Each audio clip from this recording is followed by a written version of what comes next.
నామంలో మీ నా హృదయపూర్వకమైనటువంటి వందనాలండి. మరి నిన్న మనం వాక్యం చెప్పుకున్నాము.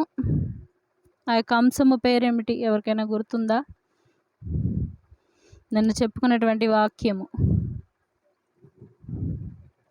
పాపంలోకి వెళ్తారు అని. ఓకే, దేనిలోకి?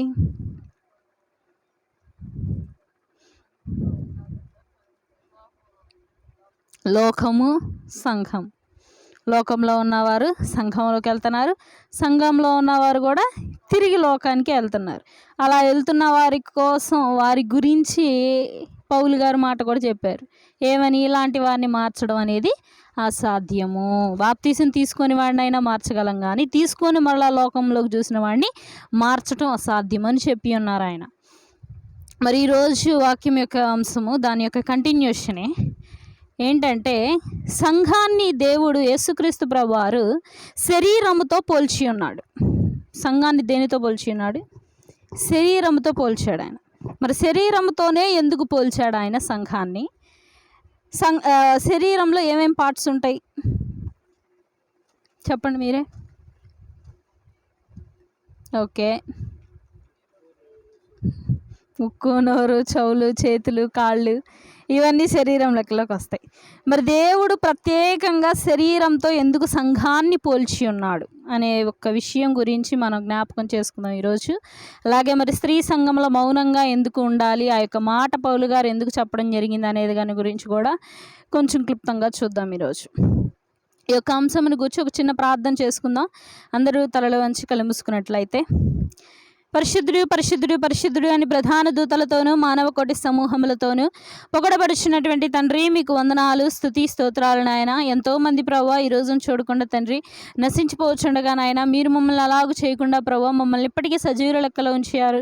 అందును బట్టి వందనాలు తండ్రి. ఈరోజు నాయన ఆదివారం ఆరాధన కూడికలో ప్రభావ తండ్రి పాటల ద్వారా మీ నామం మహిమపరచబడిందని నమ్ముచున్నాము తండ్రి.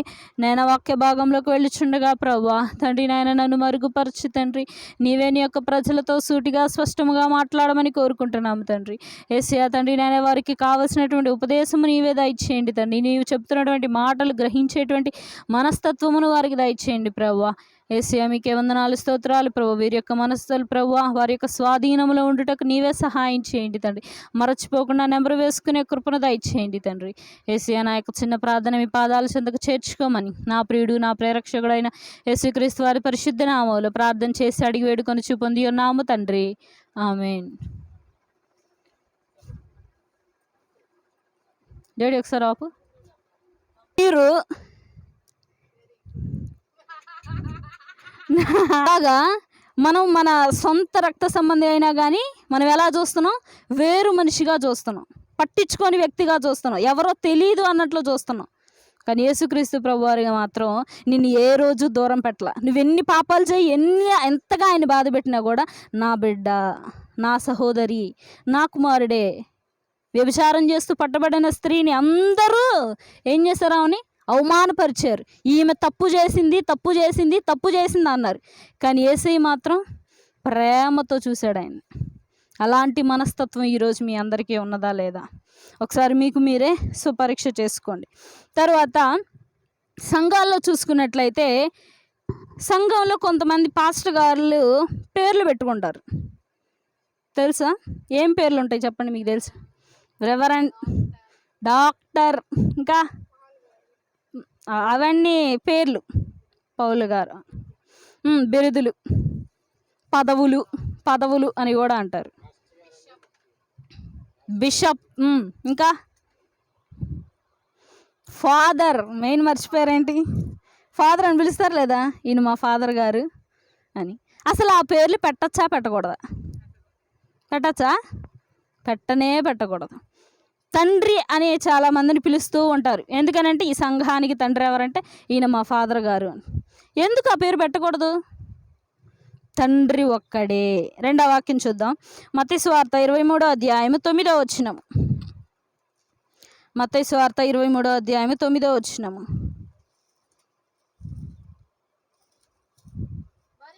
మరియు భూమి మీద ఎవనికైనను తండ్రి అని పేరు పెట్టవద్దు. ఒక్కడే మీ తండ్రి, ఆయన పరలోకమందున్నాడు. కాబట్టి తండ్రి అనే పేరు ఎందుకు పెట్టకూడదు? తండ్రి ఒక్కడే మనకి. ఎవరా తండ్రి? యెహోవా దేవుడు. మరి మీరు మొదట చెప్పారు కదమ్మా, కుటుంబంలో తల్లి తండ్రి ఇద్దరూ వచ్చేసి దేవుడు అన్నారు కదా, మరి తల్లి ఎట్టాగా తండ్రి అయ్యాడు అంటారా మీరు? డౌట్ వచ్చిందా? నేను మొదట చెప్పాను, తల్లి తండ్రి ఇద్దరు ఎవరు? దేవుడే. పిల్లలు మాత్రం జ్యేష్ఠ కుమారుడు యేసుక్రీస్తు ప్రభువారు, మిగిలిన వారు మనం. కానీ ఇక్కడ ఏముంది? తండ్రి ఒక్కడే అని ఉంది. కానీ నేను తల్లి కూడా దేవుడు అనే అంటున్నా. ఎందుకు? ఇంకా తల్లి తండ్రి అని అంటే భార్య భర్త, వారిద్దరు ఏంటి? ఏక శరీరము, అవునా కాదా? వారిద్దరూ కూడా వివాహము జరిగిన తర్వాత ఏమై ఉంటారు? ఏక శరీరమై ఉంటారు. కాబట్టి తల్లి అయినా కూడా తండ్రి అయినా కూడా ఇక్కడ ఎవరు ఈ యొక్క కుటుంబంలో, దేవుని యొక్క సంఘములో ఎవరు అనంటే తండ్రి, దేవుడు మాత్రమే. తర్వాత ఈ యొక్క మాట అనేది తండ్రి అని ఎవరికి పెట్టుకోకూడదు. ఎందుకనంటే తండ్రి ఉన్నది ఒక్కడే. తర్వాత ఇంకేం పేర్లు పెట్టుకుంటారు? రెవరెండ్ అనే పేరు పెట్టుకుంటారు. రెవరెండ్ అనే మాటకు అర్థం ఏంటి? పూజ్యనీయుడు. ఎవరు పూజ్యనీయుడు? ఎవరు పూజకు అర్హుడు? ఎవరు పూజలు అందుకునేవాడు? దేవుడు మాత్రమే. కానీ రెవరెండ్ అంటే మనిషికి వస్తుంది. అంటే మనిషి, ఇక్కడ జీవిస్తున్న మనిషి తనకి పూజలు అందుకునేటువంటి అర్హత ఉందా? ఏమాత్రము లేదు. ఒకసారి ఆ మాట చూద్దాం. కీర్తనల గ్రంథము 111వ అధ్యాయము 9వ వచనము. కీర్తనలు 111వ అధ్యాయము 9వ వచనము.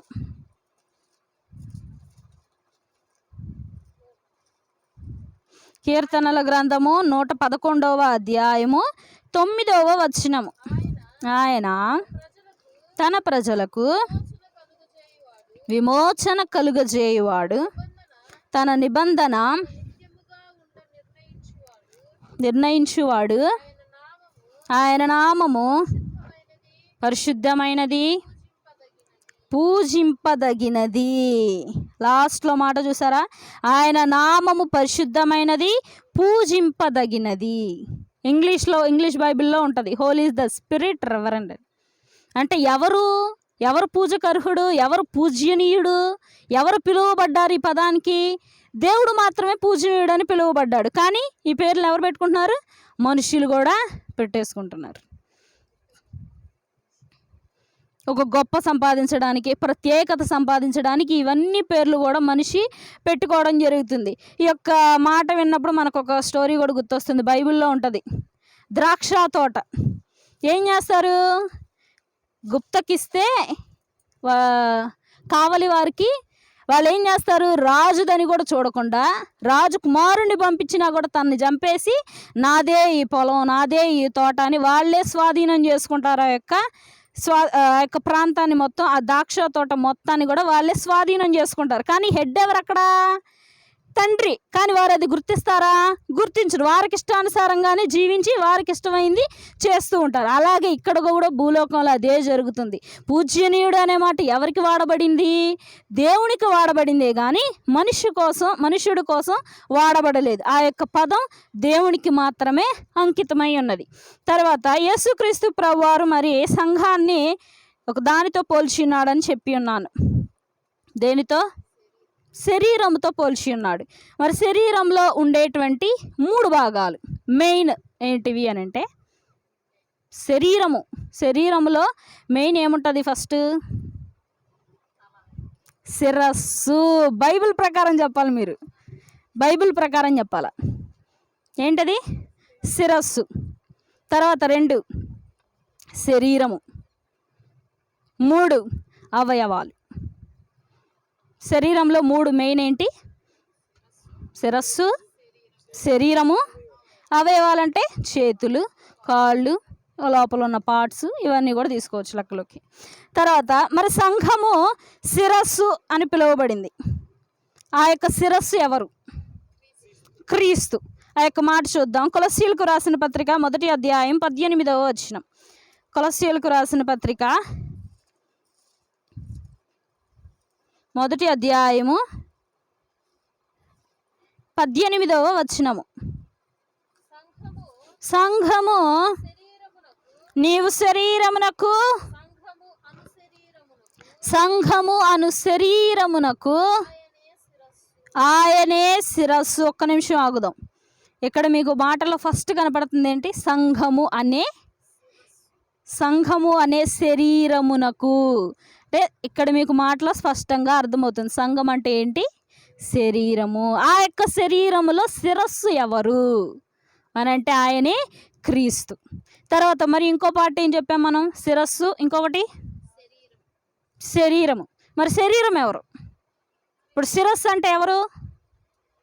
క్రీస్తు. శరీరం అంటే శరీరం కూడా క్రీస్తు ఎలా అవుతారు? దేవుని యొక్క కుటుంబంలో, సంఘములో ఉన్నటువంటి ఈ యొక్క కుటుంబంలో ఒక్కొక్కరికి ఒక్కొక్క పాత్ర ఉంది. అందరం ఒకటే పాత్ర వహించటం లేదు. తల్లి తండ్రి పిల్లలు ఎలా ఉన్నారో శిరస్సు శరీరము అవయముకు కూడా వేరు వేరు పాత్రలు అనేవి ఉన్నాయి. మరి ఈ యొక్క శరీరం అంటే ఎవరు అని అంటే సంఘము. శరీరం అంటే ఎవరు? సంఘము. సంఘం అంటే ఎవరు? మనందరమే. శిరస్సు ఎవరు? కానీ ఇది ఈ యొక్క శరీరానికి క్రీస్తు. శరీరం మాత్రం సంఘము. ఆ మాట కూడా చూద్దాం ఒకసారి. ఎఫెసీయులకు రాసిన పత్రిక 1వ అధ్యాయము. ఎఫెసీయులకు రాసిన పత్రిక 1వ అధ్యాయము 21 నుండి 23 వచనాల వరకు చదువుకుందాం. సమస్తమైన ఆధిపత్యము కంటేను, అధికారము కంటేను, శక్తి కంటేను, ప్రభుత్వము కంటేను, ఈ యుగమునందు మాత్రమే గాక రాబోవు యుగమునందును పేరు పొందిన ప్రతి నామము కంటే ఎంతో హెచ్చుగా పరలోకమునందు ఆయనను తన కుడి పార్శ్వమున కూర్చుండబెట్టుకొని ఉన్నాడు. మరియు సమస్తమును ఆయన పాదముల క్రింద ఉంచి సమస్తము పైనే ఆయనను సంఘమునకు శిరస్సుగా నియమించను. ఇక్కడ ఒకసారి వాక్యం బాగా జాగ్రత్తగా గమనిస్తే అర్థం మీకు అర్థమవుతుంది. మరియు సమస్తమును ఆయన పాదముల క్రింద ఉంచి. పాదముల క్రింద ఉన్నది ఎవరు? మనము. మరి తర్వాత సమస్తము పైని ఆయన సంఘమునకు శిరస్సుగా నియమించాను. ఈ యొక్క సంఘానికి హెడ్గా ఎవరు నుంచాడు? దేవుడు. శిరస్సు అంటే ఎవరన్నాం మనం? క్రీస్తు. తర్వాత ఆ సంఘము ఏమై ఉన్నది? సంఘము ఆయన శరీరము సమస్తమును పూర్తిగా నింపుచున్న వాని సంపూర్ణత అయి ఉన్నది. కాబట్టి ఇక్కడ మనం చూసుకున్నట్లయితే ఈ యొక్క శరీరం ఎవరై ఉన్నారు? సంఘము. శిరస్సు సరిగ్గా లేకపోయినా శరీరం సరిగ్గా ఉంటుందా? లేదు. ఒక అవయవం సరిగ్గా ఉండకపోయినా ఇంకొక అవయవం సరిగ్గా పనిచేయటానికి వీల్లేదు. ఈ యొక్క సంఘం అనేటువంటి శరీరము సరిగ్గా ఉండినప్పుడే శిరస్సుకు ఘనత అనేది వస్తుంది. సంఘము సరిగ్గా లేనప్పుడు శిరస్సుకు ఏమాత్రము కూడా ఘనత అనేది రాదు. అంటే శిరస్సు కంటే ఎవరికి రాదు? క్రీస్తుకు ఘనత అనేది రాదు. తర్వాత మూడోదిగా ఏం చెప్పుకున్నాం మనం? అవయవాలు. ఫస్ట్ ఏం చెప్పాం? శిరస్సు. రెండవదిగా శరీరం. మూడవదిగా అవయవాలు ఎవరు? మరి శిరస్సు అంటే ఎవరు చెప్పుకున్నాం? క్రీస్తు. శరీరం అంటే సంఘము. అవయవాలంటే ఎవరు? అవయవాలు అనగా సభ్యులు. సంఘములో ఉన్నటువంటి సభ్యులను అవయవాలుగా పిలువబడింది ఇక్కడ. ఒకసారి ఆ వాక్యం కూడా చూద్దాం. 1 కొరింథీయులకు రాసిన పత్రిక 12వ అధ్యాయము 27వ వచనము. కొరింథీయులకు రాసిన మొదటి పత్రిక 12వ అధ్యాయము 27వ వచనము. శరీరమై ఉండి వేరువేరుగా అవయవములై ఉన్నారు, మరియు దేవుని సంఘములో మొదట కొందరిని అపోస్తలుగాను, పిమ్మట కొందరిని ప్రవక్తలుగాను, కొందరిని బోధకులుగాను. ఒక నిమిషం ఆగుదాం. ప్రతి ఒక్కరిని కూడా వారి యొక్క టాలెంట్ ప్రకారం ఒక్కొక్కరికి ఒక్కొక్క బిరుదులాగా ఇవ్వడం. ఒక సభ్యుడిగా ఎంచడం. ఇప్పుడు మామూలు సంఘాలు ప్రతి ఒక్క సంఘాల్లో ఉంటుంది, సంఘ పెద్ద ఈయన, సంఘ కాపరి, తర్వాత ఇటు బోధించే ఆయన, తర్వాత ఇంకా కానుకల గురించి ఏదైనా ప్రోగ్రాంల గురించి చూసేటువంటి ఈ వ్యక్తి, ప్రతి ఒక్కరిని విభజిస్తారు చూసారా, వారిని అవయవాలు అని అంటారు. అంటే సభ్యులు వారు. వీరందరినీ దేంతో పోల్చారు? ఈ సభ్యుల్ని అవయవాలతో పోల్చడం జరిగింది. కాబట్టి శిరస్సు అనగా మొదటగా ఏం చెప్తున్నాం మనం? ఎవరని? క్రీస్తు. శరీరము అనగా సంఘము, అవయవము అనగా సభ్యులు. మరి ఈ మూడు కలిసి ఎందుకు ఉన్నాయి? ఈ మూడు కలిసి దేంట్లో ఉంటాయి? దేంట్లో ఉంటాయి? మనిషిలో ఉంటాయి. అసలు ఈ మనిషిలో ఎందుకు ఇన్ని విభాగాలుగా యేసుక్రీస్తు ప్రభువారు సంఘాన్ని శరీరముతో ఎందుకు ఇలాగూ పోల్చి ఉన్నాడు? వాటిలో విభజించి ఇంత స్పష్టంగా ఎందుకు చెప్పి ఉన్నాడు సంఘము గురించి ప్రత్యేకముగా? ఆలోచించారా? క్రీస్తుని పోలి నడుచుకోవాలని, సంఘం పరలోకములో ఉండాలని, దేవుడు సంఘాన్ని శరీరంతో ఎందుకు పోల్చి ఉన్నాడు అని అంటే అందరూ కలిసి పని చేయాలి. సంఘాన్ని ఎందుకు పోల్చాడు దేవుడు శరీరంతో? ఈ యొక్క క్షమించాలి, శరీరంతో ఎందుకు పోల్చాడు? అందరూ కలిసి ఏం చేయాలి? పని చేయాలి. అంటే ఒక్కరు కూడా ఈ యొక్క సంఘములో ఖాళీగా ఉండటానికి లేదు. ఒక్క పాత్ర ఖాళీగా ఉంటుంది. ఏం పాత్ర అది? శిరస్సు. ఎందుకంటే శిరస్సుగా నీవు ఉండకూడదు, నేను ఉండకూడదు. ఎవరు? క్రీస్తు మాత్రమే శిరస్సు. తర్వాత శరీరం వచ్చేసి సంఘము. సంఘముగా నీవు ఉండాలి, నలుగురిని సంఘంలోకి నీవు తీసుకురావాలి. తర్వాత మూడవదిగా అవయవము, అంటే ఏదో ఒక పని నీవు చేస్తూ ఉండాలి సంఘములో.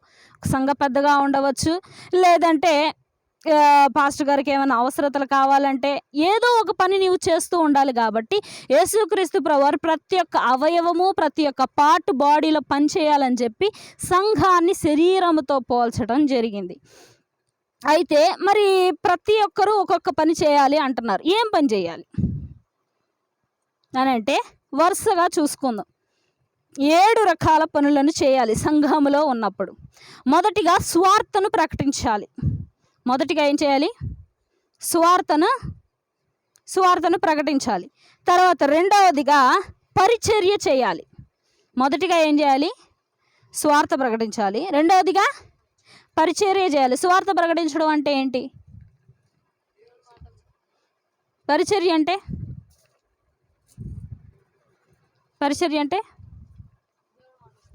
పరిచర్య అన్న దేవుడు మాటలు చెప్పడమేనా?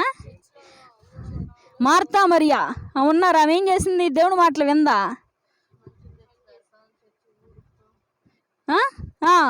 ఇవన్నీ కూడా పరిచర్య అవుతుంది. తర్వాత మూడవది బోధించుట. బోధించడం అంటే ఏంది? సువార్త ప్రకటించడం, బోధించడం ఒకటేనా కాదా?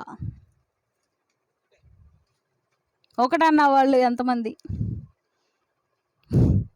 కాదు. నేను చేస్తున్నది సువార్త ప్రకటిస్తున్నానా, బోధిస్తున్నానా?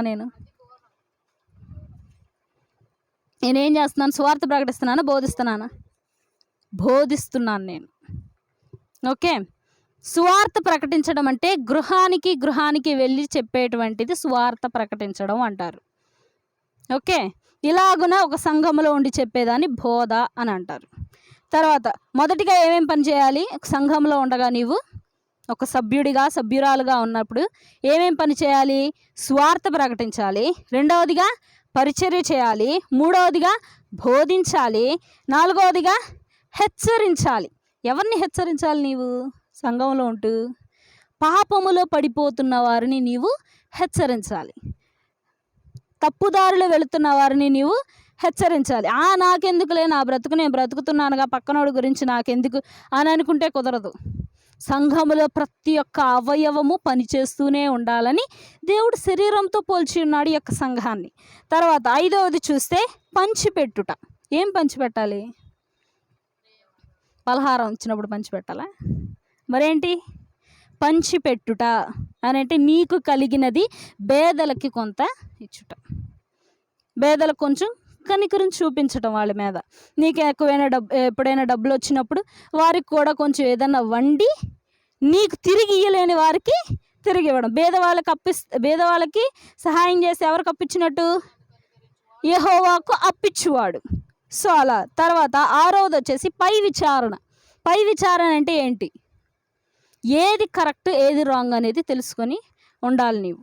తర్వాత 7వది వచ్చేసి కటాక్షించటం. కటాక్షించడం అంటే ఏంటి?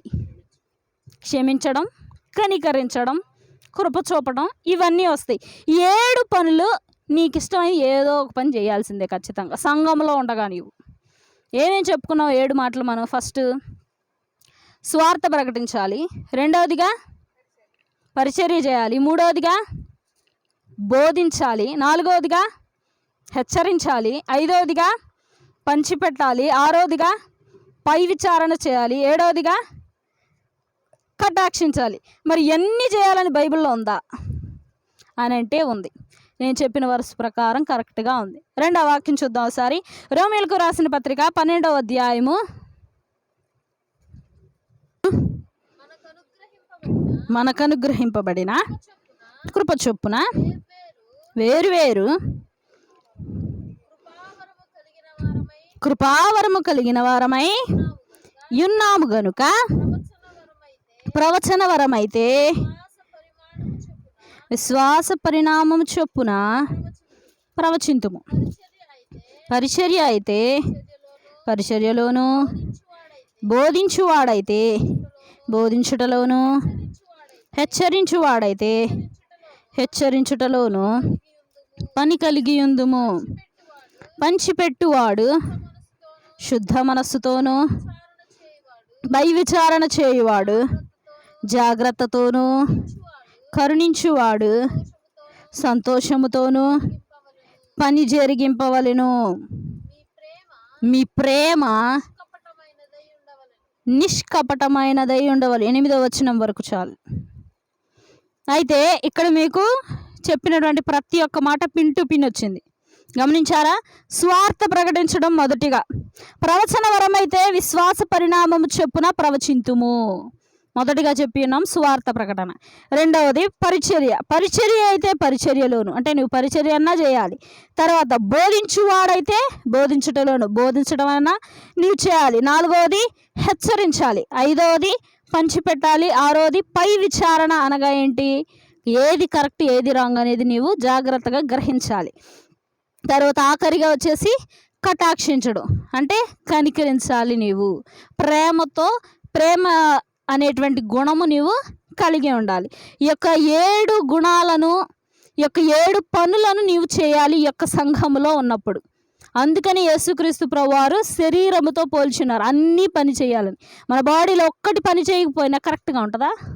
బాడీ చెయ్యి పని చేయలేదనుకో ఆరోగ్యంగా ఉన్నట్టేనా? నువ్వు ఉన్నట్టేనా? లేదు. మరి ఇప్పుడు దేవుని యొక్క సంఘమైనటువంటి ఈ యొక్క శరీరము కరెక్ట్గా ఉన్నదా లేదా?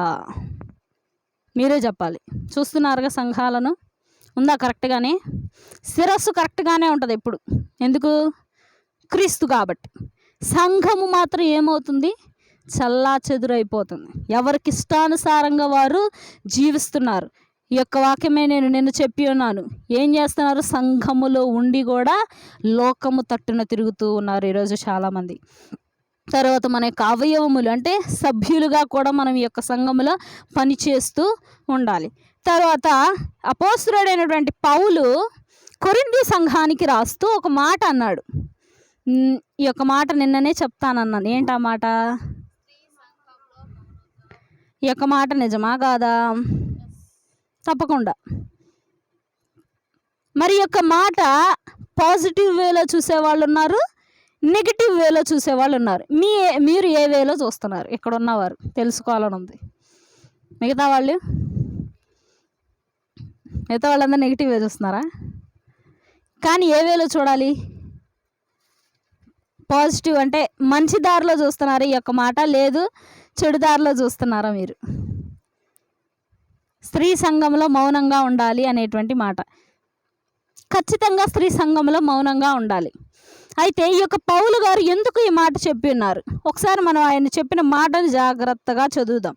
మొదటి కొరింథీయులకు రాసిన మొదటి పత్రిక 14వ అధ్యాయము 34వ వచనము. కొరింథీయులకు వ్రాసినటువంటి మొదటి పత్రిక 14వ అధ్యాయము 34వ వచనము. స్త్రీలు సంఘములలో మౌనముగా ఉండవలెను, వారు లోబడి ఉండవలసినదే గాని మాటలాడుటకు వారికి సెలవు లేదు, ఈలాగు ధర్మశాస్త్రము చెప్పుచున్నది. ఒక క్షణం ఆగుదాం. పౌలు గారు ఏం చెప్పారు? స్త్రీ సంఘంలో ఎలా ఉండాలంట? మౌనంగా ఉండాలి. ఇంకోటి ఏం చేయాలి? లోబడి ఉండవలసినదే కానీ ఏం చేయడానికి సెలవు లేదు ఆమెకి. బోధించటం ఉంది ఇక్కడ. మాటలాడుటకు సెలవు లేనే లేదు. ఆమె మాట్లాడడానికి వీలు లేదు సంఘంలో. అయితే ఈ యొక్క మాట పట్టుకొని ప్రతి ఒక్కరూ కూడా ఏం చెప్తారు? ఎవరైనా స్త్రీ వాక్యం చెప్తుంటే, అమ్మా పౌలు గారు చెప్పారుగా మాట్లాడకూడదని, నువ్వెందుకు మాట్లాడుతున్నా? ఈ ఒక్క మాట పట్టుకొని చూస్తారు. అంటే ముందు వచనాలు చదవ్వా, వెనక వచనాలు చదవ్వా? ఆయన ఎవరికి రాశారు? ఎవరికి రాస్తున్నారు? పౌలు గారు కొరింథీ సంఘానికి రాస్తున్నారు. అసలు వీళ్ళకి ఎందుకు రాయాల్సి వచ్చింది ఈ యొక్క మాట? ఎందుకు రాశాడు అని అంటే, మనం జాగ్రత్తగా గమనిస్తే ఈ కొరింథీ సంఘాల్లో 3 లోపాలు బాగా చూసి ఉన్నారు పౌలు గారు. మొదటి లోపం ఏంటంటే ప్రేమ. ఈ కొరింథీ సంఘంలో ఏం లేదంట? ప్రేమ లేదు. ప్రేమ లేనివాడు పరలోక రాజ్యంలోకి అర్హుడా? అనర్హుడు. తర్వాత మనకు క్రొత్త ఆజ్ఞలో వచ్చింది కూడా ఈ యొక్క ప్రేమ చూపించడం. ప్రేమ ఏం చేస్తుందంటే ఎన్నో దోషాలని కప్పివేస్తుంది. కానీ మొదటిగా ఈ ప్రేమ అనే గుణమే ఏ సంఘంలో లేదు? కొరింథీ సంఘంలో లేదు. తర్వాత రెండవదిగా మాట స్పష్టత అనేది లేదు ఆ యొక్క సంఘంలో. అంటే మాటలు కూడా ఇంత సీరియస్గా తీసుకుంటారా అండి అంటే తీసుకుంటారు. ఎందుకంటే నీ మాట ద్వారానే జీవ మరణాలు ఉంటాయి. నువ్వు ఎలా ఉంటున్నావు ఏంటో కూడా నీ గురించి మొత్తం బయటికి తీసేస్తారు. ఏది? ఈ చిన్న నాలుగు మాట్లాడేది చిన్నదే కానీ కొంపలను కూడా ముంచేస్తా అంటాయి మన నాలుక. ఏం లేదు. మొదటిగా కొరింథీ సంఘాలు ఏం లేదు? ప్రేమ లేదు. రెండవదిగా మాట స్పష్టత లేదు. మూడవది సమాధానం లేదు. ఈ 3 లేని చోట సంఘం ఎలా ఉంటుంది? చల్లా చెదురైపోయి ఉంటుంది. ఈ 3 లేని చోట చల్లా చెదురైపోయి ఉంటుంది ఆ సంఘం. ఈ సంఘం అటువంటి పరిస్థితిలోనే ఉంది. కాబట్టి ఆయన వారికి ఈ యొక్క మాట చెప్పడం జరిగింది.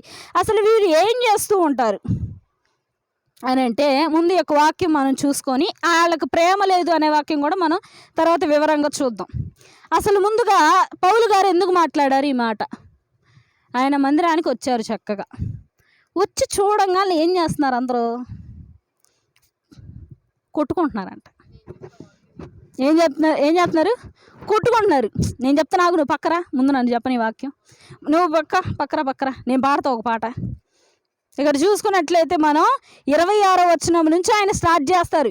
ఒకళ్ళు అంటున్నారంట, నీ కీర్తన పాడతాను ముందుకు వస్తున్నాడు. సరే పాడిన తర్వాత మనం వాక్యం చెప్దామని ఉండట్లా.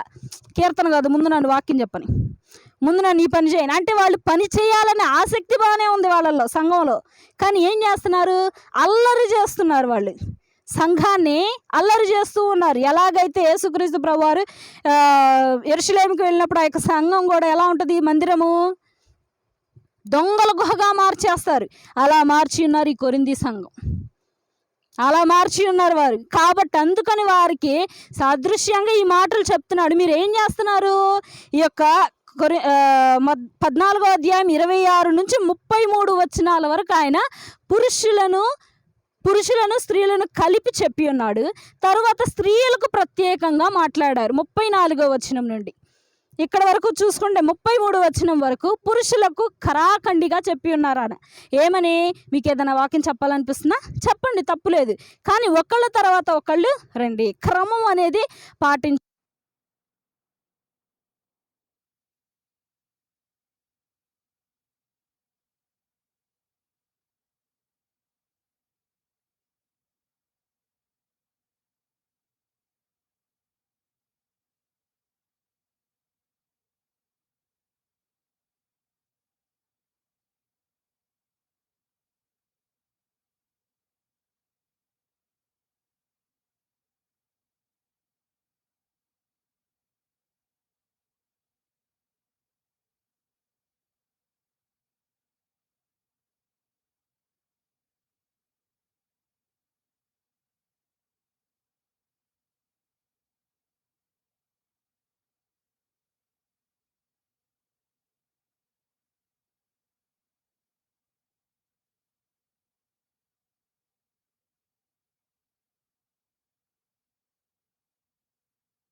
ఒకసారి చదువుదాం. అలాగే పరిశుద్ధుల సంఘములన్నిటిలో దేవుడు సమాధానమునకే కర్త గాని అల్లరికి కర్త కాడు. మీరేం చేస్తున్నారు? అల్లరి చేస్తున్నారు బాగా. మీలో ఏం లేదు, మెయిన్ సమాధానం అంటూ అనేది లేదు. ఏ సంఘంలో లేదు ఈ సమాధానము? కొరింథీ సంఘంలో సమాధానం అనేది లేదు. ఏముందంటే అల్లరి ఎక్కువగా ఉన్నది. కాబట్టి అల్లరికి కర్త కాడు దేవుడు. గుర్తుపెట్టుకోండి మీ అందరూ, సమాధానమునకే కర్త. మీరందరూ సమాధానముగా జీవిస్తే గనక దేవుడు ఈ సంఘంలో ఉంటాడు. కాబట్టి మరి కొరింథీ సంఘంలో 3 లోపాలు ఏంటి ఒకసారి గబగబా చెప్దాం. ప్రేమ, మాట స్పష్టత, తర్వాత సమాధానము.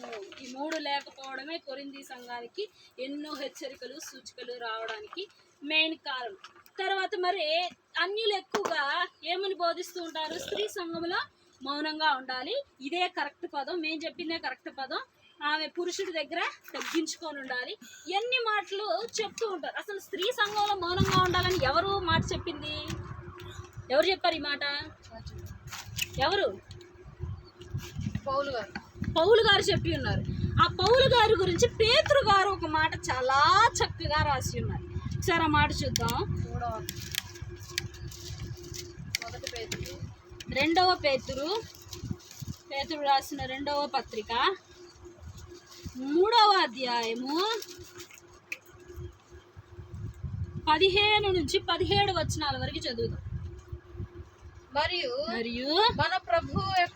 మన ప్రభువు యొక్క దీర్ఘశాంతము రక్షణార్థమైనదని ఎంచుకొనుడి. అలాగూ మన ప్రియ సహోదరుడైన పౌలు కూడా తనకు అనుగ్రహింపబడిన జ్ఞానము చొప్పున మీకు వ్రాసి ఉన్నాడు. ఎవరు చెప్తున్నారు ఈ మాటలు? పేతురు గారు. ఎవరి గురించి చెప్తున్నాడు?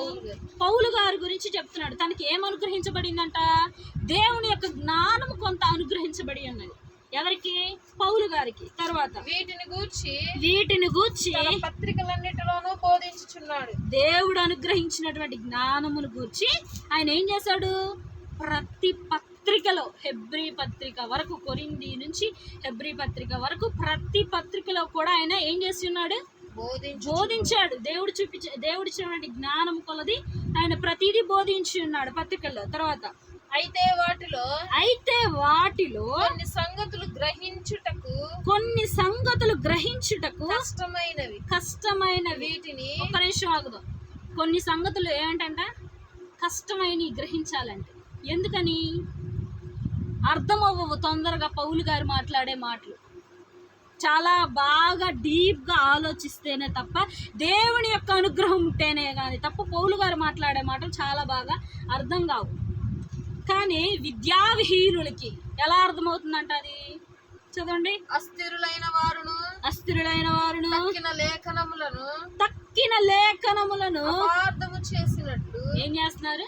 అపార్థం చేసేసుకుంటున్నారు. స్త్రీ సంఘంలో మౌనంగా ఉండకూడదు అంటే మాట్లాడకూడదు అంతే. ఇంకా ఆయన ఎందుకు చెప్పాడు? ఆధారం వస్తుంది. ఎవరు ఇలాంటి మాటలు మాట్లాడేదని అంటే ఆయన స్పష్టంగా చెప్పాడు పేతురు గారు. అందరు ఇప్పుడు మాట్లాడుతున్నారు ఈ మాటలు. పేతురు గారు అప్పుడే చెప్పారు. ఎవరంట మాట్లాడుతుంది? విద్యావిహీనులు, అస్థిరులైన వారు లేఖమును తట్టున అంటే తక్కువంటూ మిస్టేక్ ఎదుగుతున్నారు. తర్వాత తన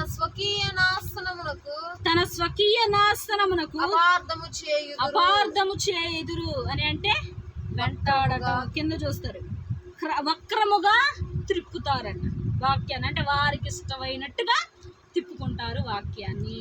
కాబట్టి అలాంటి బోధ వలన మీరు కృంగిపోవద్దు అని పేతురు గారు స్పష్టంగా తర్వాత వచనంలో చెప్తారు.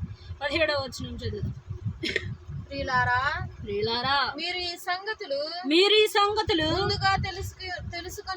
ముందుగా తెలుసుకొని ఉన్నారు గనుక మీరు నీతి విరోధుల తప్పు బోధ వలన తొలగింపబడి మీకు కలిగిన స్థిర మనస్సును విడిచి పడిపోకుండా కాచుకొని ఉండుడి.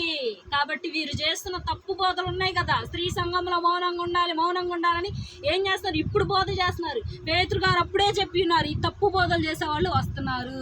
పౌలు గారు మాట్లాడే మాట గ్రహించడం చాలా కష్టతరమైనవి. విద్యావిహీనులకి వీరందరికీ కూడా ఎలా మార్చుకుంటారు, దీన్ని వక్రముగా తిప్పుతారు. అంటే వారికి ఇష్టానుసారంగా ఆ మాట మాట్లాడుకుంటారు.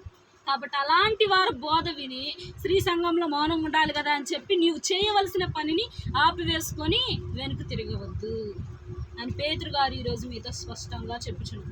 ఆఖరిగా ఒక మాట చూసుకుందాం.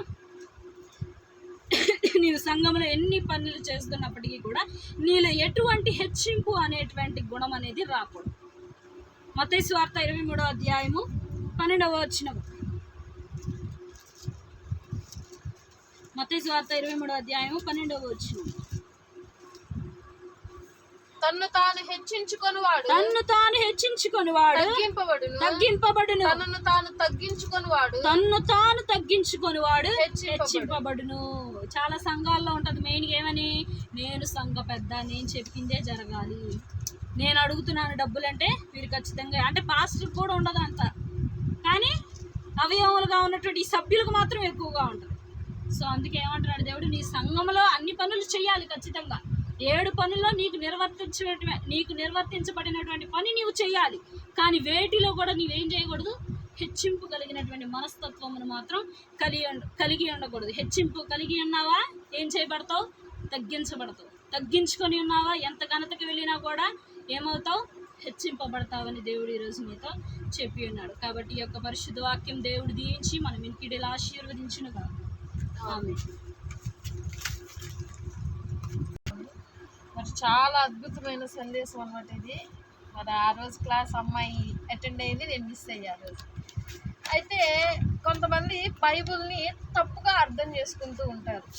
కరెక్ట్గా చెప్పాలంటే వాళ్ళ తప్పు కూడా ఏమి లేదు.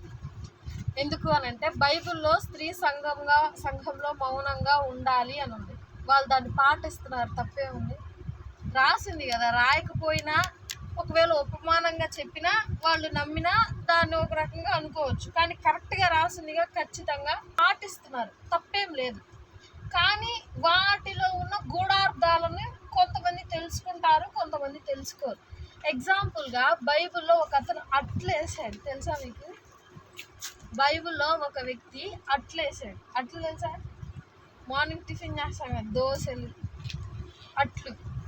విన్నారా అసలు? బైబిల్లో ఒక మనిషి అట్లు వేసాడు అన్న విషయం విన్నారా అసలు? వినలేదా? చూద్దాం. బైబిల్ ఆదికాండము 6వ అధ్యాయము 22వ వచనం, ఫస్ట్ లైన్ చదువుదాం. ఆదికాండము 6వ అధ్యాయము 22వ వచనం. నోవాహు అట్లు అంటే చేశాడా? ఉందిగా బైబిల్లో, చాలు. నోవాహు అట్లు చేసాను. ఇప్పుడు మనం ఎవరికి చెప్పాలా? అట్లనే కావాలి. అది ఎలా తెలిసిద్ది? అది మీకు ముందు వెనక చదివితే కదా తెలిసేది మొత్తం.